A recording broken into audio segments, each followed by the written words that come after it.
Evo i ovo je još jedan dokaz koliko slušamo šta nam traže naši građani. Konkretno ovdje u Kumodražu pre 2 godine na inicijativu mesne zajednice Kumodraž i naših građana rekonstruisali smo i ovu glavnu ulicu Vojvode Stepe od Farmaceutskog fakulteta pa do okretnice 33. Znate i sami da se IKEA otvara 10. da će ova ulica zemljoradnička biti opterećena sa novim saobraćajem i u razgovoru sa gradskim ocima, odnosno sa gradonačelnikom, sa gospodinom Goranom Vesićem, smo donijeli odluku da na neki način u prvoj fazi uzmemo 30 miliona dinara i da krenemo da tu ulicu rekonstruišemo.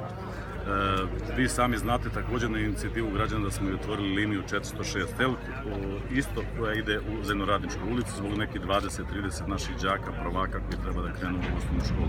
Što se tiče ostalih radova i ostalih inicijativa, moram da kažem da je opština Voždovac ove godine samo u naselju Ripanj uradila, kad je u pitanju saobraćaj, 20 nastrašica za autobuskih stajališta i da ćemo za sledeću godinu da odredimo bar još jedno 30 stajališta, gde ćemo da popunimo ova stajališta u Kumodražu, selu Zuce, Pinosav i Belom Potoku.